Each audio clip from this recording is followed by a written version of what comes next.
Good morning, everybody. My name is Brian. I'm from Mesa Farms. I'm the owner-operator here. Today, I'm going to be showing you guys how to flip over beds in our greenhouse. We're prepping the tomato house after having winter production. I've been farming now for almost 10 years. Started off farming in Hawaii. I'm actually a Go Farm graduate, Go Farm Hawaii. And yeah, we'll begin by showing you how to prep beds for tomato planting.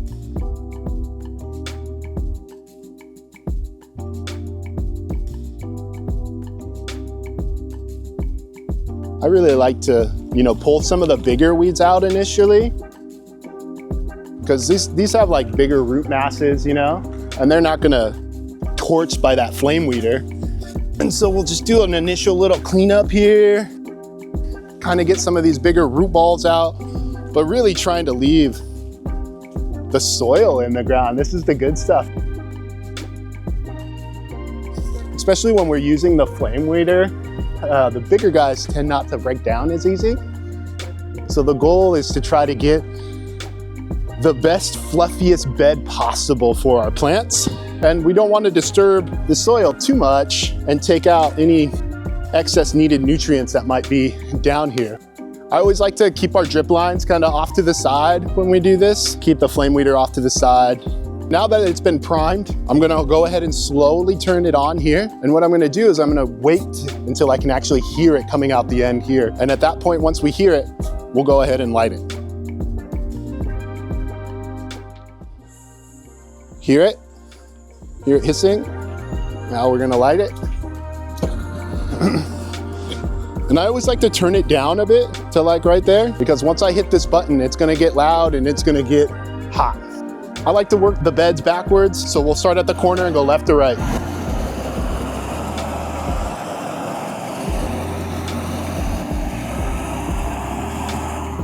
So see how I have my propane can here? It's out of my way, off to the left side, away from the flame. And then I'm also walking away from where I'm torching. What this is gonna do is it's gonna help us from keeping this guy into anything that may have caught fire, that could potentially start a fire over here, or practicing safety here. And see how I kind of went back there when I was torching it? That allows for a much hotter flame as opposed to being so close. So if you have some bigger weeds like this, it's a good idea to kind of come back from the flame weeder so that your flame is a bit hotter and it tends to kill the weeds better. You can see how I'm keeping the flame away from our plants over here. We don't want to torch or burn any of the leaves off of these guys. So it's important as well when we're torching the bed to point it towards the center. This is not only going to protect your plants, but it's also going to protect the irrigation line. That plastic tarp over there will catch fire and burn pretty quickly, especially if it senses any bit of heat. So it's really imperative that we keep that flame towards the center of the bed. Then for some of this more pesky, bigger stuff, we'll just take a pitchfork to it and dig it out ourselves. But that's all on flame weeding. The next process here is going to be broad forking the rest of the bed. We're going to use the broad fork here. We don't do any tractors or any tilling. Everything is done by hand.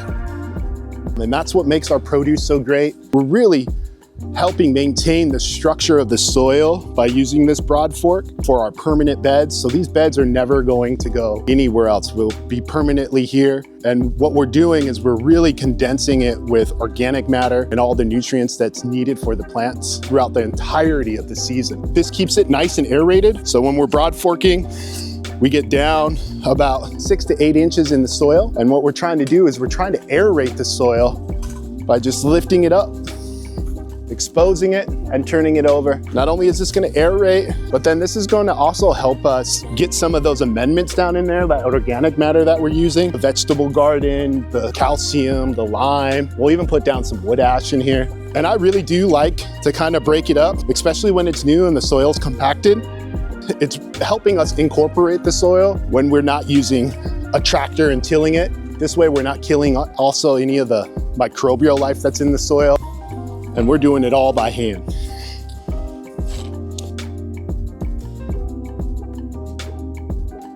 And see how I'm going backwards away from the bed? This is because we're broad forking. We don't really want to disturb any of that soil. That's the good stuff we're getting ready to till fall in, incorporate all the amendments with. So me trampling on it and walking on it is going to help with the compaction And what I'm trying to do right now is break up that compaction in the soil. The other thing why we do this is we're not killing off any of these worms from tilling. So as I'm doing this, you can just see the life that's in here with all of this stuff. That's really why our plants thrive. The more fluffy the soil is, the more the roots are just gonna spread out and enjoy themselves. It also retains more nutrients. So not only are we gonna get more nutrients to the plants, it's just gonna be happier. One that is not only water retentive, but nutrient retentive, and then gives just good space for roots to grow. In our greenhouse here with these tomatoes, we space our tomatoes about 1 foot apart. So we're pretty compact in our spacing here, which means we wanna give that root system the best amount of spacing possible. And I tell you, when we first started these, I was not able to do these beds that easily. We've been working these beds now for 5 years. If this is the first time you've never had a bed broadfork before, man, is it gonna be hard. You know, our carrot beds over there, we couldn't just pull out our carrots easily. But now this year, because we've been working those beds for about 5 years, we can just go in and pull the carrots out with ease. That's another benefit to doing this, is it makes the whole process of what we're doing so much easier. Whereas if we're dealing with that compaction, that's why people are bringing in the tractor and tilling, is because they're trying to break up that compaction. This is just a way to do it by hand that helps leave the integrity of all the life that's in the soil as well. We're here in Tacoma, Washington, Pierce County, part of the Pierce Conservation Districts. They will do free soil sampling for us. We're allowed 5 free a year. And based on our soil analysis, we'll begin to amend these beds per the soil analysis and what our recommendations are for this year. We get our soil tested about twice a year. We do it once in the spring and once in fall. And then we're able to base off what kind of nitrogen, potassium, phosphorus we'll need for that season.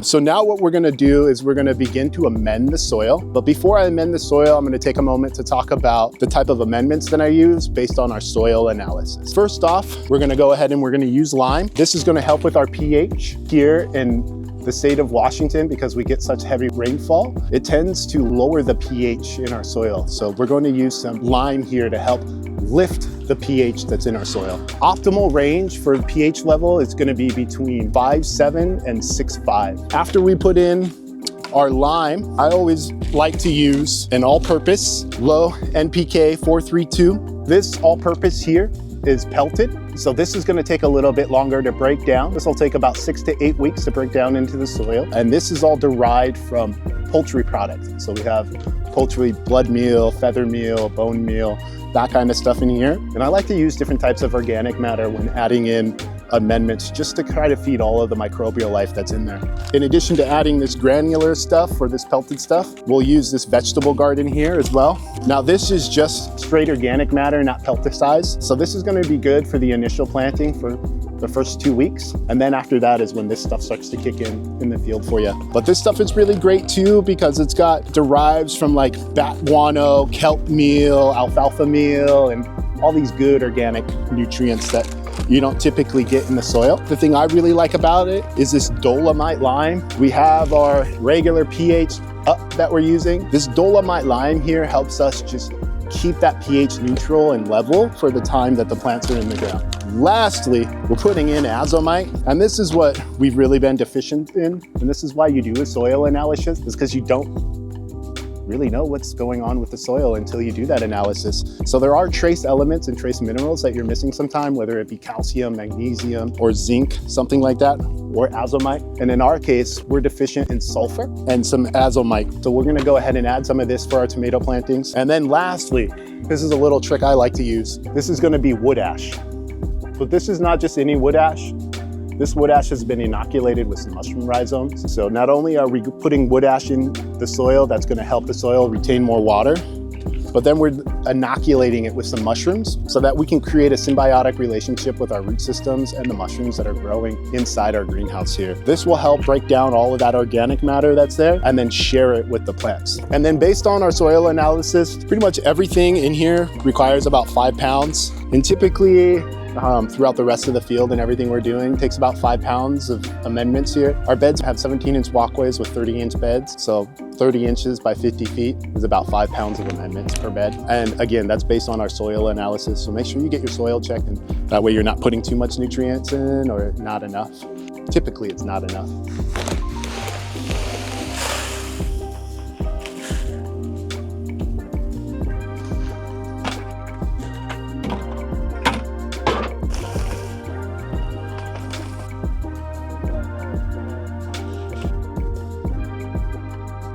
All right, so now that we've been able to weigh out our amendments in our buckets, now it's time for us to go ahead and spread it on our bed that we're making here. And it's a lot like we do microgreens. I try to get the ends or the corners here and just slowly go back and forth so that we can cover the whole bed here. But it definitely takes a little technique and time to get it down. So if you don't do it right the first time, that's all right, just keep trying.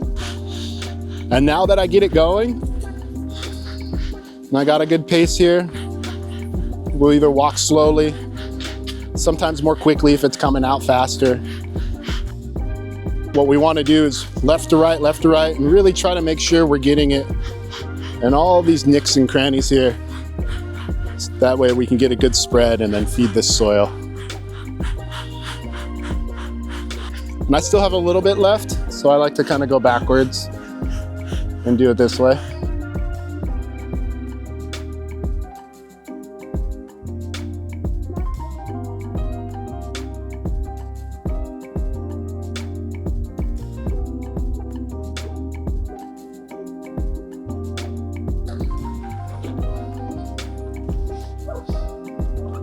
After we've added the amendments to the bed, we're gonna wanna add our compost. And right now, based on the beds that are here, we only need 1 wheelbarrow load of compost. When we first got started, we were adding about 10 wheelbarrow loads. That's because we didn't have enough organic matter in the bed. But now these beds have been well prepped over the last 5 years, and it actually lowers our cost. Now that we've lowered the cost, we only need 1 wheelbarrow load of compost. But this isn't just any type of compost. This is a manure-based compost, so cow manure more specifically. And this is its own special blend we get over at our landscape supply store. So they mix in composted cow manure with their already finished compost. Reason being, again, we're trying to feed the microbial life that's in the soil. So cow manure has that microbe that is the most beneficial to the plants. We don't want to put too much of this stuff in, but we just want to put the right amount of composted cow manure in here to get these plants off to a good start. In addition to this, we'll add earthworm casting sometimes, and then we'll also add in fish emulsion. We have aquaponics systems here, so we'll add in that byproduct as well, depending on what crop, time of year, and stuff like that. This is pretty easy. Basically,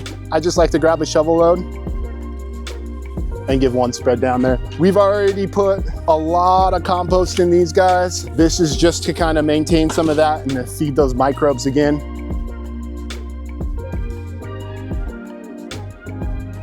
And so after we get done here, we'll start to incorporate all of this with one of our tilthers. Now that we got out all of the amendments, we want to incorporate all of this into the soil and kind of fluff out that top 2 inches of the bed here.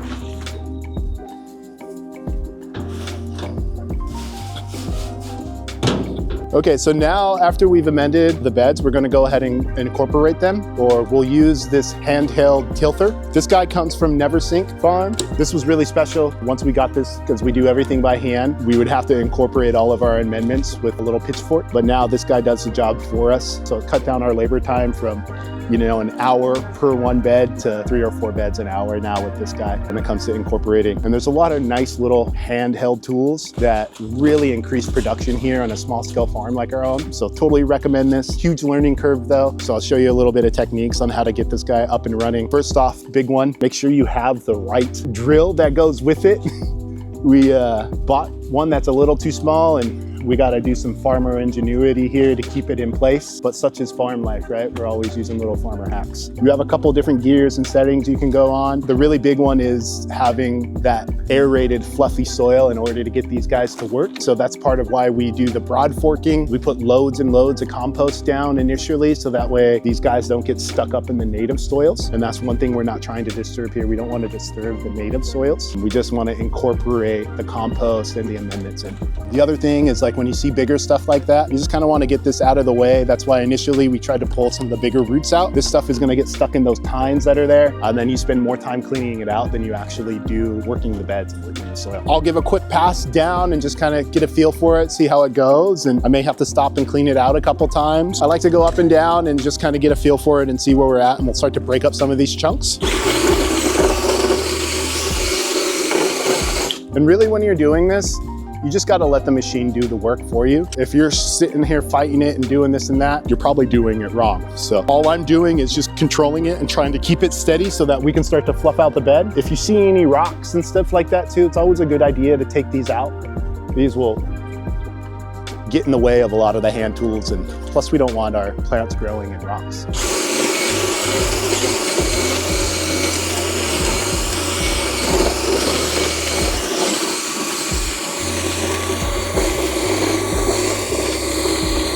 And then you can also see how I'm just kind of driving the tilther into this new soil and then pulling it back to try to help break up some of those chunks and then reincorporate it back into the soil.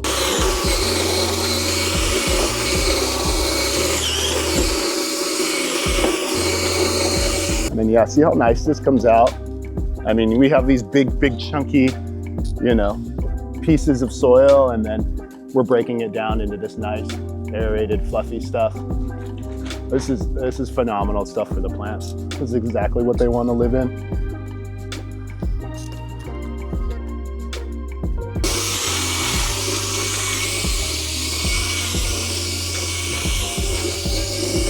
So this is where we've gone up and down the bed now, and we're starting to pull out a lot of the old weeds that are in there. And what happens is they get all stuck in the tines, and you can kind of see how the soil's reacting to it. So this is good. This is a good sign that we're taking out all the old stuff, but we want to clean it. And I always like to take the battery out because I don't want to lose a finger. I'd rather be safe than sorry. But see how this stuff just gets stuck in there? We'll throw it off to the side, clean it out, and then I'll come up and down and give another pass. This is the other reason why you really want to try to pull out all the weeds and stuff from the bed. Sometimes we'll flame weed this, 2 or 3 days prior before we come in to really knock down all these weeds and knock them back. But today we were trying to figure out what beds were the best to prep. This is only going to take me, 5 minutes here, where if this was a big old tractor with these tines, I mean, I'd be doing this for hours. I also know people that will have different tilthers for different areas just to keep out bacteria and diseases, which is understandable. We don't have those kinds of problems here because we follow a pretty strict crop rotation, but it's something to consider, when you're scaling up or looking at new areas. Fusarium was a big deal, which is a root issue, and that kind of stuff stays in the ground for a couple of years, indefinitely sometimes, depending on where you're at. So it's always good to be wary of potential issues that could come up in the future. That looks pretty good, and really basically I'm trying to focus on the sides here because they'll slow down the machine itself. So if you clean out the sides really good, it's really easier to get in between them. We also take this, guys, to our local knife sharpener, and they help us sharpen our tines so that way we can rip through these soils easily because they get dull over time. Put the battery back in.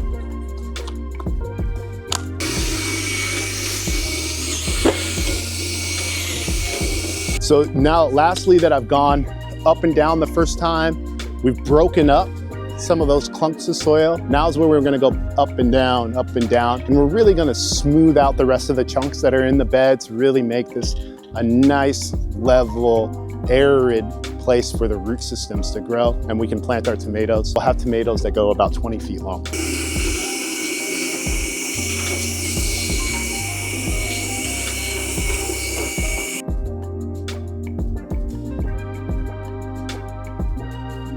All right, thank you guys. Thanks for coming in and checking out what we have going on today. I just showed you how to prep a bed. Those beds are ready to be planted in, so feel free to subscribe or check out our newest video that's coming up in a few weeks. We'll be showing you how to not only plant beds, amend beds, we'll also show you how to be planting in our greenhouses as well. Make sure if you have any questions to please comment below or check out the next videos that are gonna come out. Thank you guys.